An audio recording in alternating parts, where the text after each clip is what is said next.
በጠፋው ስልክ ምክንያት የተገኘ ህይወት። አንድ ቀላል ነገር ሲፈጠር ህይወትን ሙሉ ሊቀየር እንደሚችል አስበህ ታውቃለህ? ሳሙኤል ይባላል። የጠፋው ስልክና እጅግ ያልተጠበቀው ህይወት እንዲህ ይጀምራል። ሳሙኤል በከተማ ውስጥ የሚኖር መካከለኛ እድሜ ላይ ያለ ወጣት ነበር። ጥሩ ስራ ነበረው፣ ገንዘብም አላነሰውም ነበረ። ግን ደግሞ ልብ ባዶ ነበር። በማታ ቤቱ ሲገባ ማንም አይጠብቀውም። ስልኩን ይከፍታል፣ ሶሻል ሚዲያውን ይመለከታል። ሌሎች ሰዎች ደስተኛ ይመስሉታል፣ ያያል። እኔ ግን ምን አጣው ብሎ ራሱን ይጠይቃል። አንድ ቀን ታዲያ ከስራ ሲመለስ ዝናብ ነበረ፣ መንገዱ ጨለማ ሆኗል። ሳሙኤል እየተጠራጠረ ነበረ።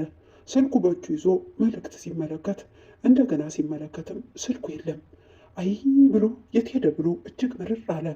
በዝናቡ ውስጥ ተመልሶ ፈለገው፣ ግን አልተገኘም። ታዲያ በዚህ ሰዓት አንዲት ትንሽዬ ልጅ በመንገድ ላይ እየሄደች ነበር። ስሟም ሚና ነበረ። በጣም ድሃ ቤተሰብ ውስጥ ትኖር ነበር። ድንገት አንድ ነገር አየች። ስልክ ቀና አድርጋ አነሳችው። በፍጥነት ተመለከተችው። ይሄ ለኔ ነው ብላ ተገርማ ነበረ። ስልኩንም በደግ አድርጋ ከፈተችው። ፎቶዎች፣ መልእክቶች። ሳሙኤል ሁሉ ጊዜ እየፈገገ ይታይ ነበረ።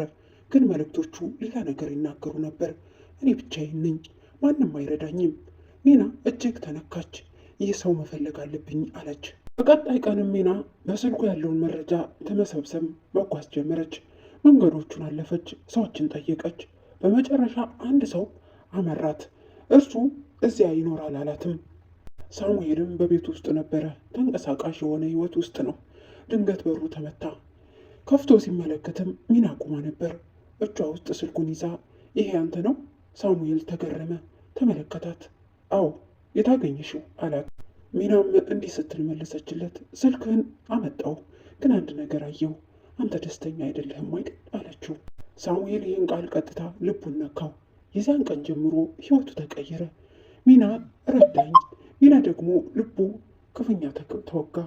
ሚናም የልቦቿን በር ከፍታ ሳሙኤልን ልታጽናናውና ልታበረታው ፈለገች። የብቸኝነት ህይወቱን እጅግ አስከፊና ሁልጊዜም ቢሆን በስልኮቹ እየተመለከተ በሚሰቃቸው ነገር ግን ባዶነት ተሰምቶት ብቻውን ከስልኩ ጋር የኖረውን ሳሙኤልን ዛሬ ሚና በስልኩ ምክንያት አግኝታ ህይወቱን ልትቀይርለት ዝግጅቷን ቀይራለች። ልቧንም በሩን ከፍታለታለች። ሳሙኤል ግን ስልኩን አግኝቶ ደስ ብሎት ነበር። ግን ያን ቀን ህይወቱ በሙሉ የሚቀየር መጀመሪያ እንደሆነ አላወቅም። ምክንያቱም በስልኩ ውስጥ አንድ ነገር ተለውጦ ነበረ። ሚና ከሄደች በኋላም ስልኩን ከፈተው። ስልኩን ከፍቶ ሲመለከት ግን አንድ አዲስ መልእክት አለ።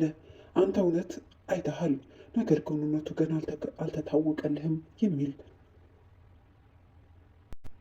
ሳሙኤልም ደነገጠ። ይህ ምን ማላከብኝ ምንድን ነው እያለ ከራሱ ጋር ተነጋገረ። ስልኩንም ተመልክቶ መልእክቱ እንዲህ ይላል።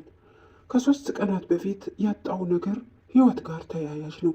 ሳሙኤል ራስህን አስብ። 3 ቀናት በፊት ምን ነበረኝ? እሱን አስታውስ። አንድ ጓደኛ ጋር ተጣልቶ ነበረ። በዚያ በኋላ አንድ ሰውም አልመለሰለትም ነበር። መልእክቱም ቀጠለ። እርሱን ከፈለክ ግን ዘግይተሃል። ሳሙኤል በፍጥነት ደነገጠ። ሚና ጓደኛዬ ነው፣ ሊገለኝ ይችላል። ሁለቱንም መፈለግ ጀመረ። ሰዎችም ጠየቀ፣ መንገዶቹንም አለፈ። በመጨረሻ አንድ ሰው ነገረችው። እርሱም ሆስፒታል ነው አለው። ሳሙኤል ሲደርስ ጓደኛው አልጋ ላይ ነበር። እርሱን ተመልክቶ ቀስ ብሎ መጣና እንዲህም አለው። ሳሙኤል አይኑ ተሞላ። ይቅርታ፣ በጣም ይቅርታ አለው። ጓደኛውም እንደዚህ አለው፣ አንዳንድ ጊዜ እውነቱን ለማየት መጥፋትም ያስፈልጋል አይደል አለው። ሳሙኤልም ስልኩን ከፍቶ እንዲህም የሚል መልእክት ድጋሚ ተመለከተ።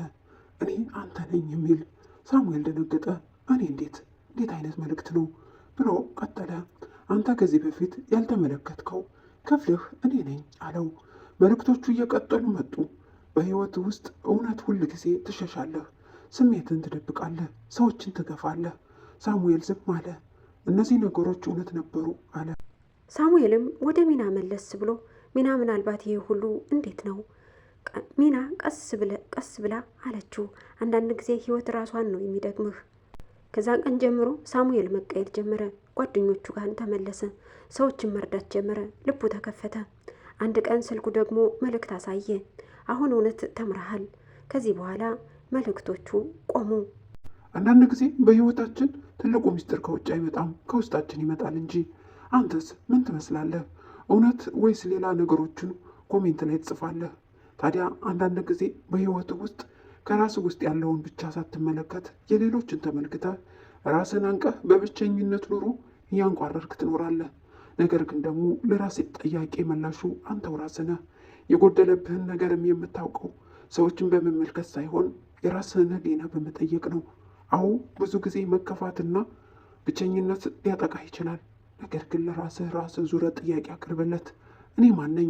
እኔ ምንድን ነኝ? ወደፊት ህይወቴስ በምን አይነት መልኩ ይቀጥላል? ራሴንስ እንዴት አድርጌ ጀግናና ጠንካራ አድርጌ መቀጠል እችላለሁ? ያለበለዚያ ደግሞ ውድቀህ ከስልክህ ጋርና ሌሎችን በመመልከት ተስፋ በመቁረጥ ውስጥ ተዘፍቀህ ትኖራለህ። እናም ወዳጄ ሆይ አንዳንድ ጊዜ ስልክህ ከእጅህ ውስጥ ባይኖርና ቢጠፋ የሆነ ሰዓት ላይ ራስህን ለመቀየር ትሞክራለህ። ብዙ ጊዜ ከስልክ ጋር የምታሳልፍ ወዳጄ ሆይ ዛሬ ግን ቆም ብለህ ልታስብ ይፈልጋል። ሳሙኤል ስልኩ ባይጠፋ ኑሮ ራሱን ዞር ብሎ መመልከት አይችልም ነበረ። ህሊና ጥያቄ የሚያቀርብልህ ጸጥ ባለና አንዳንድ ጊዜ በተረጋጋ መንፈስ ብቻህን ስትሆን ነው። ሁል ጊዜ ከስልክህ ጋር ውጥረት ውስጥ ገብተህ ለራስህ እንኳን ምን እንደምትፈልግ ምን እንደማትፈልግ እንኳን ማወቅ አትችልም።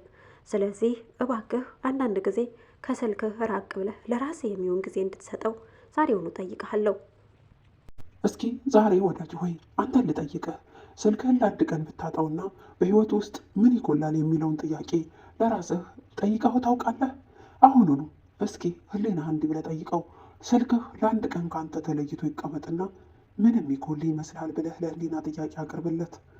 ታሪኩን ከወደዳችሁት ላይክ፣ ሼር፣ ሰብስክራይብ በማድረግ ቀጥሉ።